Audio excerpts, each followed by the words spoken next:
Hello दोस्तों, mission government job के official YouTube channel पे आप सबका स्वागत है। डीआरडीओ एमटीएस 2020 और दिल्ली पुलिस कांस्टेबल के लिए हम डेली जीके के आपको प्रैक्टिस कराएंगे। डेली मैं जीके की क्लास लूँगी, जिसके अंदर एक ही क्लास के अंदर मैं आपको करंट अफेयर भी कराऊंगी और स्टैटिक जीके में हिस्ट्री, पॉलिटी और जियोग्राफी भी कवर करेंगे। एक ही क्लास में मैं आपको 50 से ज़्यादा क्वेश्चन कराऊंगी और पीछे वाले क्वेश्चन जो है वो रिवाइज भी कराऊंगी, ताकि आपको ऑटोमेटिक याद होने शुरू हो जाए। ये हमारी क्लास 2 है। क्लास 1 मैं ऑलरेडी ले चुकी हूँ। प्लेलिस्ट मैं इसकी बना दूंगी। दिल्ली पुलिस कांस्टेबल और डीआरडीओ के नाम से प्लेलिस्ट होगी और हर वीडियो के डिस्क्रिप्शन में आपको पीछे वाली वीडियो का लिंक भी मिल जाएगा, ताकि अगर नए स्टूडेंट हो तो आपको वीडियो जो है वो ढूंढनी ना पड़े। ऑलरेडी मैंने आपको 10 क्वेश्चन करवाए थे। हर क्वेश्चन के साथ मैं आपको 4 से 5 चीज़ें बताती हूँ, तो सारे क्वेश्चन आप ध्यान से सुना करो और उनको अच्छे से नोट भी किया करो और याद भी किया करो। तो आज का हमारा पहला क्वेश्चन है, प्रसिद्ध गायत्री मंत्र कहाँ से लिया गया है। इंपॉर्टेंट क्वेश्चन है। अगर आप मेरे पुराने स्टूडेंट हो तो आपको पता होना चाहिए इसका आंसर। तो प्रसिद्ध गायत्री मंत्र कहाँ से लिया गया है, इसका आंसर हो जाएगा ऋग्वेद।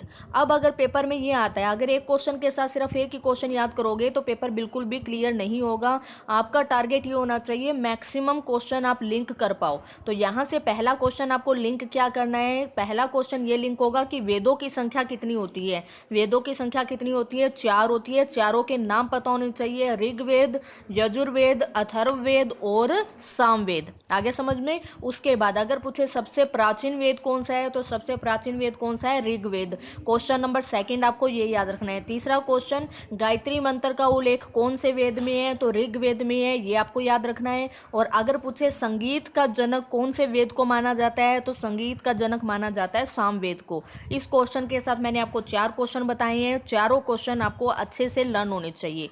नेक्स्ट क्वेश्चन है हमारा, देवानम प्रिय के नाम से इतिहास में यानी हिस्ट्री में किसको जाना जाता है, कौन विख्यात है देवानम प्रिय के नाम से।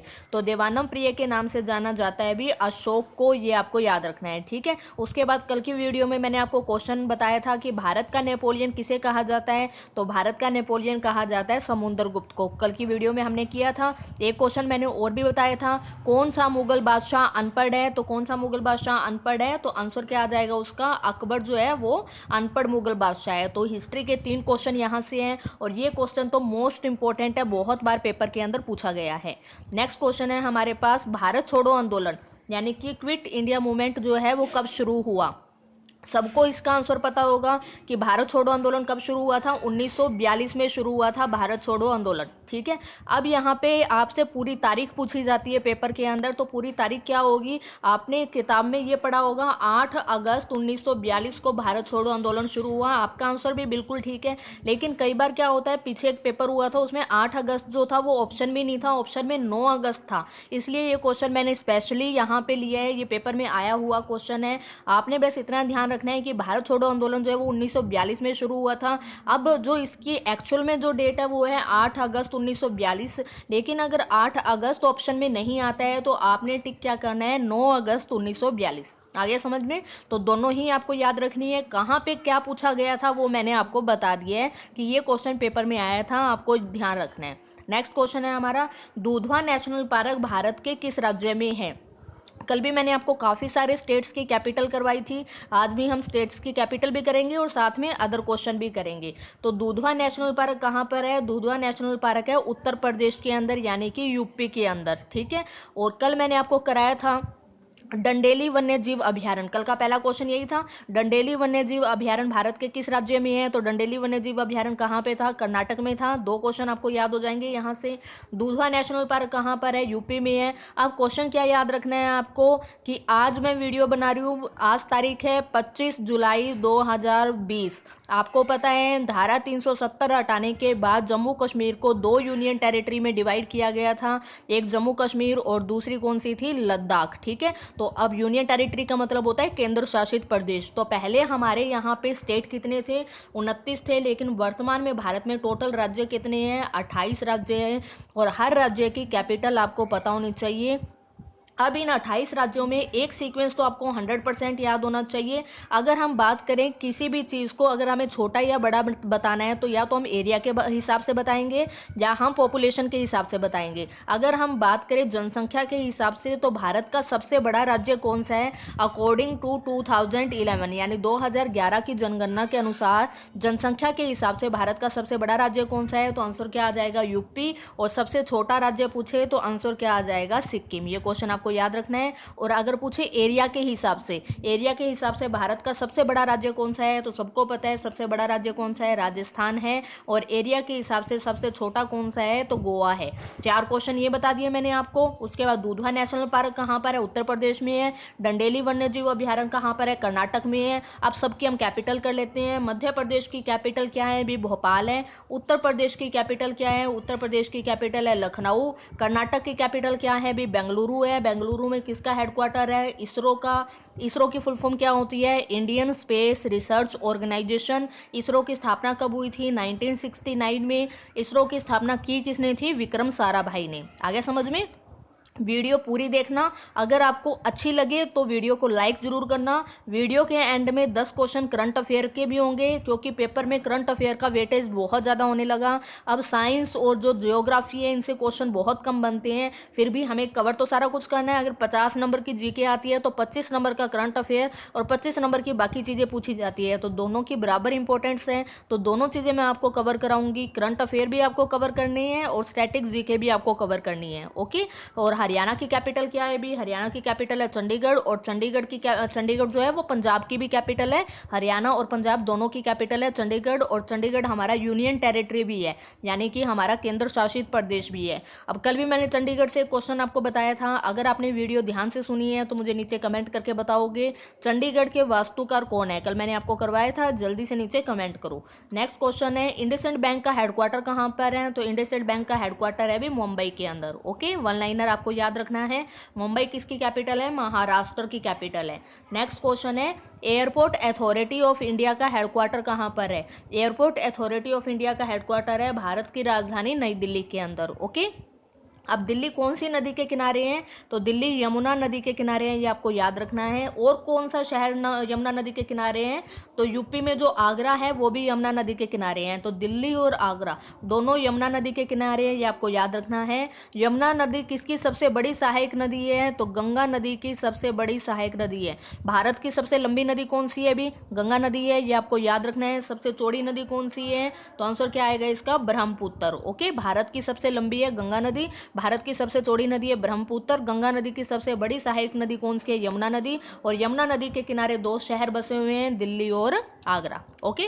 नेक्स्ट क्वेश्चन है हमारा विश्व कैंसर दिवस कब मनाया जाता है? कल भी मैंने आपको करवाए थे, दिवस करवाए थे। कल मैंने डेज कराए थे आपको। कल मैंने आपको कराया था वर्ल्ड सिटीज डे कब आता है? तो वर्ल्ड सिटीज डे आता है 31 अक्टूबर को। आज हम करेंगे कि विश्व कैंसर दिवस कब मनाया जाता है? तो हर साल 4 फरवरी को विश्व कैंसर दिवस मनाया जाता है, ये आपको याद रखना है। साथ में बाकी ऑप्शंस हम कर लेते हैं। 24 जनवरी को क्या मनाया जाता है? नेशनल गर्ल चाइल्ड डे मनाया जाता है, यानी कि राष्ट्रीय बालिका दिवस कब मनाया जाता है? 24 जनवरी को मनाया जाता है। 28 फरवरी को क्या आता है? नेशनल साइंस डे आता है, मोस्ट इंपॉर्टेंट है। नेशनल साइंस डे कब आता है? 28 फरवरी को, क्योंकि कोरोना चल रहा है। कोरोना के कारण जो भी साइंस से रिलेटेड या डॉक्टर से रिलेटेड जो भी डेज होंगे वो मोस्ट इंपॉर्टेंट हो जाते हैं। नेक्स्ट टाइम 22 मार्च मोस्ट इंपॉर्टेंट डे आता है, क्या आता है? वर्ल्ड वाटर डे, यानी कि विश्व जल दिवस कब मनाया जाता है? 22 मार्च को मनाया जाता है। ओके। और कल हमने क्या कवर किया था? कल मैंने आपको कराया था यूनाइटेड नेशन डे कब आता है? 24 अक्टूबर को आता है यूनाइटेड नेशन डे। साथ में मैंने आपको ये भी कराया था जब करंट अफेयर कराया था मैंने कि स्टैटिक्स डे कब आता है, नेशनल स्टैटिक्स डे कब आता है? तो 29 जून को हर साल नेशनल स्टैटिक्स डे मनाया जाता है। और 5 साल में एक बार वर्ल्ड स्टैटिक्स डे कब मनाया जाता है? 20 अक्टूबर को मनाया जाता है। तो मैंने पीछे वाले सारे क्वेश्चन आपको रिवाइज करा दिए। जैसे मैं आपको रिवाइज करा रही हूँ इसी तरीके से आपको भी सारे क्वेश्चन लर्न होने चाहिए। नेक्स्ट क्वेश्चन है कथकली कहाँ का शास्त्रीय नृत्य है, यानी कि क्लासिकल डांस है। दो प्रकार के डांस होते हैं, एक होता है फोक डांस और एक होता है हमारा क्लासिकल डांस। तो कथकली जो है वो हमारा क्लासिकल डांस है, जिसको सीखने के लिए प्रॉपर ट्रेनिंग की ज़रूरत होती है। तो ये भारत के किस राज्य का है, तो केरल का है, ये आपको याद रखना है। केरल की कैपिटल क्या है भी, तिरुवनंतपुरम है। कर्नाटक की कैपिटल आपको बताई दी मैंने, बेंगलुरु है। बिहार की कैपिटल पटना है और महाराष्ट्र की कैपिटल मुंबई है। ओके, नेक्स्ट क्वेश्चन है हमारा, स्पेन की राजधानी क्या है। तो स्पेन की राजधानी क्या है भी, मैड्रिड है, ये आपको याद रखना है। उसके बाद वॉशिंगटन डीसी किसकी राजधानी है, अमेरिका की राजधानी है। तुर्की की राजधानी क्या है भी, अंकारा है। और क्यूबा की राजधानी क्या थी, हवाना। ओके, अब अगर आप सीरियस स्टूडेंट हो तो सबकी करेंसी यानी कि मुद्रा नीचे मुझे कमेंट करोगे कि स्पेन की मुद्रा क्या है, उसके बाद अमेरिका की मुद्रा क्या है। अगर आप खुद लिखोगे तो चीज़ें आपको लंबे टाइम तक याद रहेगी। ओके, नेक्स्ट क्वेश्चन है, यूनेस्को की स्थापना कब हुई थी। तो यूनेस्को की स्थापना हुई थी 1946 को। ये भी क्वेश्चन पेपर में बहुत बार पूछा गया है। तो ये हमने सारे क्वेश्चन और ऑप्शन जो है मैंने आपको एक्सप्लेन कर दिए हैं। अब हम कर लेते हैं आज के हमारे जो करंट अफेयर के क्वेश्चन हैं वो हम कवर कर लेते हैं। ओके,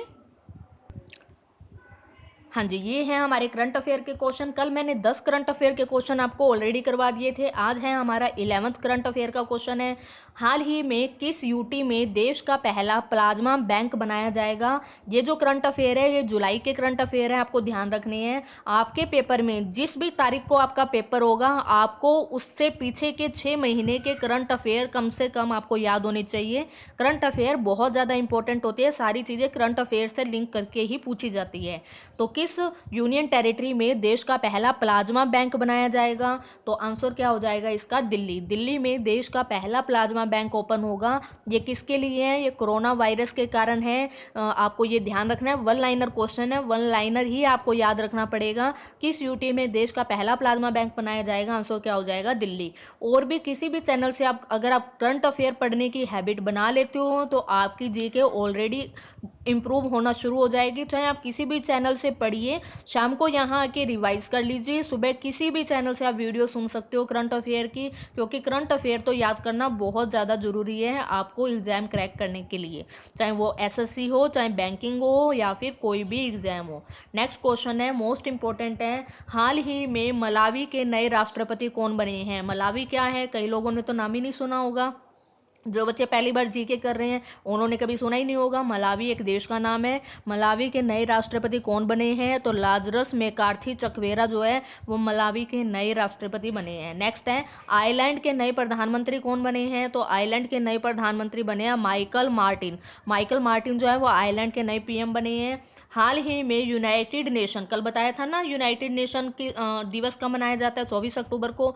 यूनाइटेड नेशन ने केरल की स्वास्थ्य मंत्री को सम्मानित किया है। उनका नाम क्या है, कोरोना वायरस में इन्होंने अपना योगदान दिया है, लड़ने के लिए ज़्यादा से ज़्यादा अपना योगदान दिया है। तो इनकी पॉलिसीज़ काफ़ी अच्छी थी केरल में। तो के शैलजा को यूनाइटेड नेशन ने, स्वास्थ्य मंत्री है ये केरल की, तो यूनाइटेड नेशन ने इनको सम्मानित किया है। ओके, केरल की कैपिटल क्या है, तिरुवनंतपुरम है। नेक्स्ट है, हाल ही में किस मंत्रालय के द्वारा संकल्प पर्व मनाया जा रहा है, तो आंसर क्या हो जाएगा, संस्कृत मंत्रालय। इसका इस पर्व के अंदर क्या होगा, इसके तहत क्या होगा, 5 पेड़ लगाने की सिफारिश की गई थी। और वो 5 पेड़ कौन कौन से हैं, बरगद, आंवला, पिपल, अशोक और बेल। पेड़ों का कितना ज़्यादा महत्व है ये आप लोग समझ चुके होंगे। इस टाइम लॉकडाउन पे कितनी ज़्यादा पेड़ों की अहमियत है सबको पता चल चुकी है। तो 5 पेड़ लगाने की सिफारिश की गई थी, बरगद, आंवला, पिपल, अशोक और बेल। पेपर में क्वेश्चन कैसे आ जाएगा, इनमें से कौन सा पेड़ लगाने की सिफारिश नहीं की गई थी। 3 यही दे देंगे और 1 दे देंगे नीम, तो इसके अंदर नीम नहीं है, ये आपको ध्यान रखना है। 5 पेड़ है, पांचों के नाम मैंने यहाँ पे लिख दिए। पर्व का नाम क्या है, संकल्प पर्व है। कौन से मंत्रालय के द्वारा ये शुरू किया गया है, संस्कृत मंत्रालय। ओके, नेक्स्ट है, हाल ही में आइसलैंड के फिर से राष्ट्रपति कौन बने हैं, तो गुडनी जोहानसन जो है वो आइसलैंड के फिर से राष्ट्रपति बने हैं, ये आपको ध्यान रखना है। आइसलैंड की कैपिटल और करेंसी मैंने यहाँ पे लिख दी, आइसलैंड की करेंसी क्या है, करोना। नेक्स्ट है, हाल ही में 36वां आसियान शिखर सम्मेलन की अध्यक्षता किसने करी, मोस्ट इंपॉर्टेंट है। आसियान की फुल फॉर्म भी मोस्ट इंपॉर्टेंट है, उसका हेडक्वार्टर भी इंपॉर्टेंट है। आसियान की फुल फॉर्म क्या होती है, association of south east Asian nation. स्थापना कब हुई थी, 1967 में हुई थी। आसियान का हेडक्वार्टर कहाँ पर है, इंडोनेशिया की राजधानी जकार्ता के अंदर है। इस बार कौन से नंबर का हुआ था ये, 36वें नंबर का। और किस कंट्री ने इसको होस्ट किया है, तो वियतनाम ने इसको होस्ट किया है। ओके, वियतनाम की कैपिटल क्या है? वियतनाम की कैपिटल है हनोई, और करेंसी क्या चलती है वहाँ पे? डोंग चलती है। ओके, नेक्स्ट क्वेश्चन है, किस बैंक ने किसानों के लिए ई किसान धन ऐप लॉन्च किया है? तो किस बैंक ने लॉन्च किया है? आंसर क्या आ जाएगा? एचडीएफसी बैंक ने लॉन्च किया है। एचडीएफसी बैंक का हेडक्वार्टर कहाँ पर है? एचडीएफसी बैंक का हेडक्वार्टर है मुंबई के अंदर। ओके, और एचडीएफसी बैंक की टैगलाइन क्या है? तो वी अंडरस्टैंड योर वर्ड जो है वो एचडीएफसी बैंक की टैगलाइन है। ओके, नेक्स्ट क्वेश्चन है हमारा, आईसीसी के चेयरमैन ने इस्तीफा दे दिया है, उनका नाम क्या है? इंटरनेशनल क्रिकेट काउंसिल, जो कि इंटरनेशनल लेवल पे जितने भी हमारे मैच होते हैं क्रिकेट के वो ऑर्गेनाइज कौन कराता है? International cricket council. इसका हेडक्वार्टर कहाँ पर है? दुबई के अंदर है आईसीसी का हेडक्वार्टर। और दुबई कहाँ पर है? यूएई, यानी कि यूनाइटेड अरब अमीरात, यानी कि संयुक्त अरब अमीरात में है, याद रखना है। आईसीसी के चेयरमैन कौन थे? शशांक मनोहर थे, और इन्होंने इस्तीफा दे दिया है, ये आपको ध्यान रखना है। ओके, जो भी इनके नए चेयरमैन बनेंगे वो मैं आपको बता दूंगी। नेक्स्ट है, स्विगी ने किस बैंक के साथ मिलकर अपना पहला digital wallet Swiggy money launch किया है? जैसे पेटीएम का अपना वॉलेट होता है जिसमें आप पैसे बैंक से पेटीएम वॉलेट के अंदर ट्रांसफर करते हो, वैसे ही स्विगी ने अपना जो वॉलेट है वो लॉन्च कर दिया। उसका नाम क्या है? Swiggy money. कौन से बैंक के साथ मिलकर लॉन्च किया है? तो आईसीआईसीआई बैंक के साथ मिलकर लॉन्च किया है। ओके, और स्विगी का हेडक्वार्टर कहाँ पर है? बेंगलुरु के अंदर है, और इसके सीईओ कौन है? तो श्री हर्ष मजेटी है। और आईसीआईसी बैंक का हेडक्वार्टर कहाँ पर है? मुंबई के अंदर है, और इसके एमडी या सीईओ कौन है? तो संदीप बख्शी है। ओके, तो जितनी चीज़ें इंपॉर्टेंट थी मैंने आपको बता दी। करंट अफेयर तो आपको डेली याद करने ही पड़ेंगे, और स्टैटिक जीके मैं डेली आपको याद करा दूंगी, आपको टेंशन लेने की ज़रूरत नहीं है। तो ये हमारी आज की वीडियो थी। वीडियो कैसी लगी कमेंट करके ज़रूर बताना, ज़्यादा से ज़्यादा शेयर करना ताकि चैनल जो है वो हमारा ग्रो करे, और अच्छी लगे तो लाइक भी करना। Thank you.